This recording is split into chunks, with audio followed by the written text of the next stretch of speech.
UFOs are real, burgeoning, and not going away. I am your intrepid host, L.A. Marzulli. This is our weekly UFO update.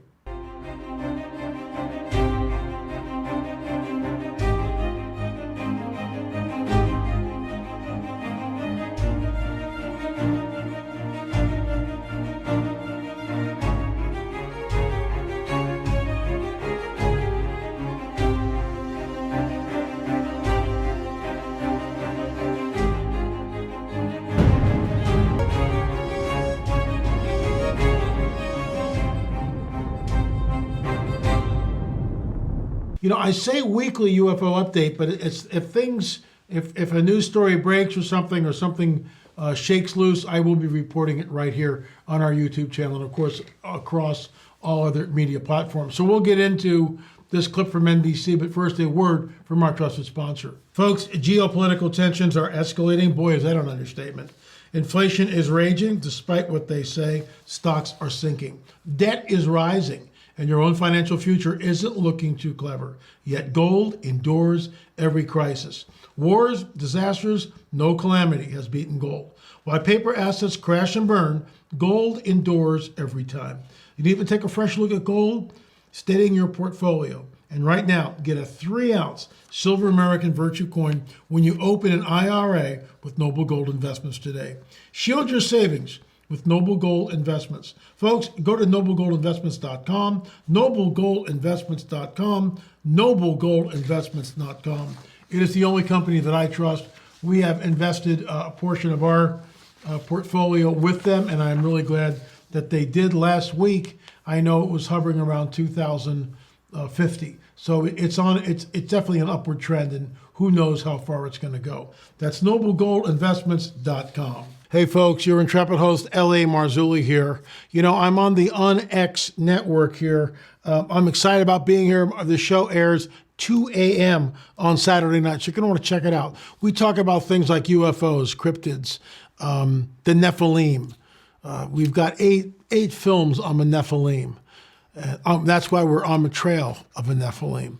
Anyway, folks, hope to see you there. Check us out, 2 a.m. on Saturday. So I guess what bothers me about this is, and with all respect to the gentleman who's an astrophysicist who comes on the record, he's a real smart guy. I mean, there's no doubt about it. But he's talking about quasars and all this, and he's a celebrated genius. You can't take that away from him. But I find it interesting that guys like that never go out and look at the evidence. In other words, like Dr. Roger Lear actually went to Kumburgaz in Turkey and filmed what we call the Kumburgaz UFO. And that, if John Adams got it, he can be putting it up while I'm talking about it. And I think he should have it in the archive somewhere. It's the best UFO footage I've ever seen. And what do you do with something like that? What do you do with the abduction phenomenon? In other words, how much evidence do we need before we weigh in and say something's going on? So here's the clip, and it's kind of all over the map, and I'll weigh in on it like I always do on the other side. For years, America's fascination and fixation This is nuts. with possible life outside of our world came through the lens of theater like War of the Worlds. What men first thought were meteors or the often ridiculed flying saucers are in reality the flaming vanguard of the invasion from Mars. A fervor in the 50s and 60s that generated fear over flying saucers. Are the flying saucers real? What are they? Where do they come from? Alien figures with arms, legs, and laser beams. But more than a half-century later, that fervor is back. This time fueled in part by some modern-day videos that seemingly defy explanation. Like this 2004 sighting captured by a Navy jet off the coast of San Diego, where a mysterious oblong object first appears to break lock on an infrared sensor, almost instantaneously accelerates and vanishes from sight. Or this 2015 encounter from a jet off the coast of Florida. There's a whole fleet of them. Look on the SA. My gosh. The aircraft gently rotating in hurricane-force winds. Look at that thing. But these clips are hardly the creations of a sci-fi studio. Their unedited footage released from the federal government. With recent congressional hearings spotlighting how serious the issue has become. As we convene here, UAP are in our airspace, but they are grossly underreported. These sightings are not rare or isolated, they are routine. Former F-18 pilot Ryan Graves, with a decade of service in the U.S. Navy, refers to UAP, or unidentified aerial phenomena, which he warned lawmakers represent a national security risk. In your testimony to Congress, you described having your squadron for years seeing a series of complex maneuvers that were hard to explain. How common was this, and what were they seeing? We upgraded our radar systems, and when we flew with the new radars, we started seeing objects on our radar displays that we weren't seeing just the flight prior with the older radar. As we upgraded all of our jets and all of our radars, we were seeing these on pretty much a daily basis. Graves said the pilots would mostly fly in an area off the coast of Virginia Beach, and at times had to move or cancel flights based on the risks that these objects posed. Famously, Graves told members of the House Oversight Committee about a close encounter his squadron had in 2014. 2 F-18 Super Hornets were split by a UAP. The object, described as a dark gray or a black cube inside of a clear sphere, came within 50 feet of the lead aircraft. Graves said he spoke to that lead pilot right after he canceled the flight. He had a look of shock on his face, and this is someone that I had been flying with for years at this point, almost on a daily basis, and he just went, I almost hit one of those damn things. And he didn't even have to describe it because we knew what he was talking about because it had been such an issue at this point. Graves hasn't ruled out possible explanations like high-end technology or the work of foreign adversaries, but he says some aspects of the sightings cannot be explained. And through his new group, Americans for Safe Aerospace is calling for more robust channels to report UAPs and government transparency. This as scientists interested in these baffling developments, like Robert Powell, are weighing in. How fast was that aircraft going in Texas? It was traveling at a minimum of 1,900 miles an hour. But what's different about it is that it was hovering before it took off. If Robert Powell, co-founder for the Scientific Coalition on UAP Studies, looks familiar, that's because you might have seen him recently in Steven Spielberg's Netflix docuseries Encounters. I think whatever people saw was intelligently controlled, and it was not manufactured by the United States or any other nation for that matter. Powell is a chemist and nanotechnology expert who's been studying UAPs for 17 years and zeroed in on an event in Stephenville, Texas in 2008.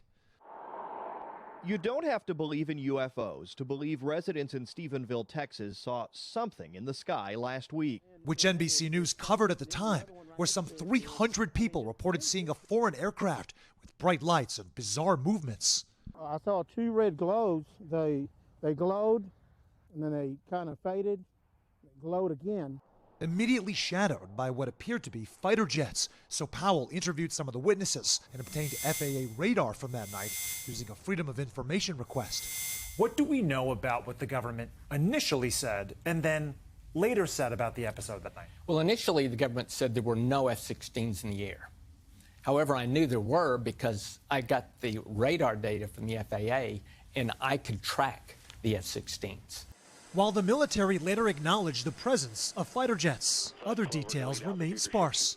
Powell used the data he collected to calculate the speed and coordinates of the spacecraft, or whatever was in the sky over central Texas, and arrived at some stunning conclusions. The acceleration to go from standing still to 1,900 miles an hour in 10 seconds or less, depending on how you calculate it, is anywhere from 10 to 20 G-forces. Powell says an F-16 moving in a straight line can't come close to that 10 to 20 G-force. The only way we can do that is firing a missile. There is no aircraft, human-made aircraft that you're aware of, that can accelerate at 10 G. No. Not with a human being in it. Powell says that type of otherworldly acceleration is not an isolated incident. Just look at the San Diego event almost 20 years ago, known as the Tic Tac event, based on the appearance of the aircraft, complete with first-hand testimony from one of the 4 pilots who witnessed it. As we pulled nose onto the object, within about a half mile of it, it rapidly accelerated in front of us and disappeared. Our wingmen, roughly 8,000 feet above us, lost contact. So as we started to turn back towards the east, the controller came up and said, "Sir, you're not going to believe this, but that thing is at your cat point, roughly 60 miles away in less than a minute." you can calculate the speed.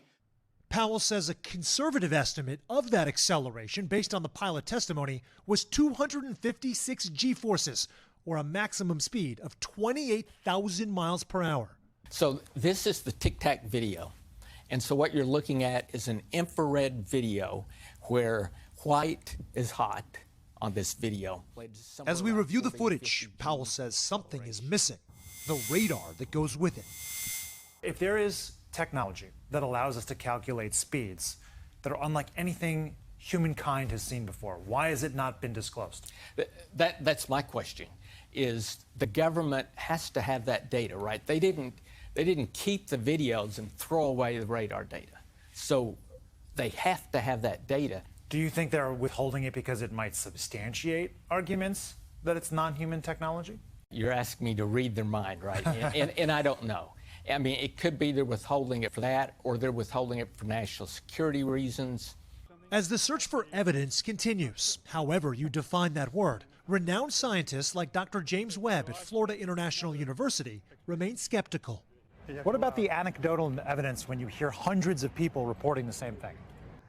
Well, then they saw the same thing, but they still doesn't tell me what that thing was. They want something that so far has proven elusive, concrete, immutable facts. But you're a scientist, you're an astrophysicist. Correct. You're not taking anything for granted. Have to be proven. Do you feel like right now in this whole narrative over UAPs and non-human biologics, too much is being taken at face value? I've been seeing this for 60 years. I grew up in the 60s when this first all started. They were called UFOs then, still are now in many circles. And the same thing is being repeated now. But nothing has ever transpired, nothing has been proven. So until you prove to me it's extraterrestrial, I'm sorry, I can't accept it. In lectures to both undergraduate and graduate level students, I talked about some of the weirdest things I've seen. That image is weird. Webb pushes the importance of the scientific method, a process defined by observing something, making a prediction, testing that prediction, and if you can't substantiate it, modifying your theories. He says it applies to his work with quasars, supermassive black holes that print and shoot out material at close to the speed of light, and also applies to unexplained sightings in the sky. The camera can lie to you, as we all know. Until they prove what that really is, and it has to go through a lot of steps. You know exactly how far away it is, exactly how big it is. Tell me exactly how fast it's spinning. How do you know how fast it's spinning? How do you measure its velocity? That's what you need to know if you're a scientist. So even if it's a guesstimate, even if, for example, a Navy commander tells Congress, I saw a tic-tac looking object, and in a split second it went 60 miles away, that is not quantifiable, in your opinion? That's one amazing tic-tac. You can't just make a theory and say it's an alien spacecraft and go with that. It's not science. What do you think they're seeing then? I don't know what they're seeing. I don't know if they're aliens. I don't know whether they're aliens. I don't know whether they're other aircraft. I don't know whether they're swamp gas, clouds. Maybe their equipment's malfunctioning. I don't know what it is. But Robert Powell says a military asset would pick up the transponder signals from any earthly aircraft, commercial or foreign. So when you start running through the other options, scientists and UAP science enthusiasts seem stuck. What is the likely explanation of what that is? I'd have no likely explanation for that is reasonable. Neither does Ryan Graves, the former F-18 pilot, who, like Powell, focuses not just on the incredible capabilities of these aircraft, but what they seem to be capable of doing all at once. Yes, we do have the technology to keep something stationary in the air, is a valid comment. We also have the technology to fly at 0.6 to 0.8 Mach, and we have technology to go over the speed of sound. I'm not aware of technology that allows us to do all three of those at whim in a single platform all day. As for where we go from here, members of Congress, like Senator Chuck Schumer from New York and Mike Rounds of South Dakota, have introduced legislation to declassify government records related to UAP. With Schumer writing, the American public has a right to learn about technologies of unknown origins, non-human intelligence, and unexplainable phenomena. But with little by way of government secrets revealed so far, The arrival of a space ship in Washington. the onus may fall on advocates like Graves to move the ball forward. Are you planning on holding Washington accountable when it comes to transparency and reporting back what they're finding? We have to. We have to, because the American people are not going to just trust the conclusions of the government on this conversation. That doesn't mean that we have to spill the beans on our ways and means and our technology capabilities, but the government also doesn't have the right to classify reality. Look, folks, the bottom line is it's not like the climate that we find ourselves, it's not like it was 20 years ago, where if you were talking about UFOs, it was conspiracy theorists, tinfoil hat wearing people, pseudoscience. It's a whole different deal now.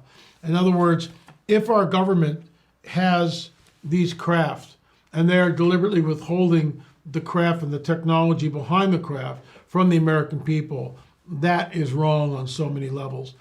I'm going to leap here into our film on Roswell, because 1 and 2, the first one is called Roswell Revisited: Exoneration. Why do we call it that? Because in our opinion, we exonerate the Marcel name. Marcel was nothing more than a patsy, a fall guy. And when you watch that film, it's very involved, and I think we've made our case that there was something about the debris field that was not from this earth, not from this world. How many times do we have to hear that from so many witnesses before we take heed? And why would why would Jesse Marcel Sr. besmirch his name with some sort of a canard? It was a setup. We should actually show a clip of the late Jesse Marcel Sr. talking about how he was trotted into the room and that Gemma Ramey, he says it, Gemma Ramey and I both knew that what we saw was something different than what was on that floor. So that's the first one. The second one is in the debris field. We went out, our whole team, my business partner, Gil Zimmerman and I, James Peterson, our sound man, and Chuck Zukowski, who's the tentpole of our Academy Mutilation film, and Frank Kimbler, who's found numerous pieces of metal in the debris field. We all went out together. Folks, this site is in the middle of nowhere. And that's the second film, In the Debris Field. We'll take you to the debris field. And we're still in post. We are that close to finish. And I'm going to announce this here. If by chance we do not have the DVDs, if you're looking for a Christmas present or whatever, if you purchase it at the sale price, okay, we will then give you a private link so you'll be able to at least watch them on our streaming site, which will be streaming.lamarzulli.net, streaming.lamarzulli.net, and then we'll ship 1 and 2 out to you as soon as they're done. We're hoping that we get them, but remember, we've got to, not only are they mastered, then we've got to get them to disc makers, then we have to get them back to us, then we have to ship them. We're that close to making it happen, so hopefully it will. But if it doesn't, we're going to honor that. You'll have a free live. You'll be able to go to our streaming site and watch them there. And then later on, we'll send you the DVDs. So thanks so much for watching. Lots going on. I will be in Claremont speaking right here in Southern California, middle of the month and the end of the month of January. When I say middle of the month of January.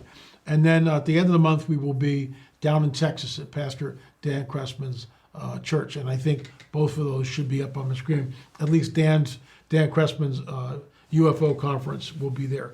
I'm the only speaker for that. I'll be speaking Friday night and basically all day Saturday. Lots of Q&A, lots of information, lots going on. Folks, UFOs are real. Versioning not going away.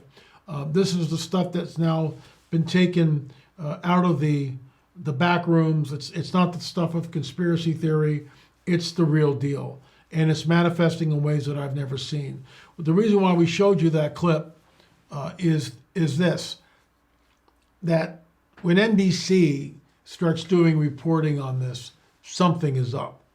And with all due respect to the astrophysicist, I forget the gentleman's name, he wants conclusive proof, and I understand that. Is conclusive proof a disc of some sort? And looking at the retrieved bodies? Absolutely. That would be conclusive.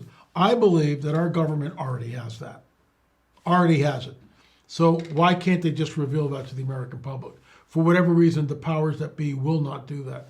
We know also that the congressional hearing is basically kabuki theater. It's another dog and pony show. Nothing's really happening. No information has been released. If something does come across my desk, if I get an inkling that something is about to happen, I will share it right here on our YouTube network. Thanks so much for watching. Remember, UFOs are real, burgeoning, and not going away.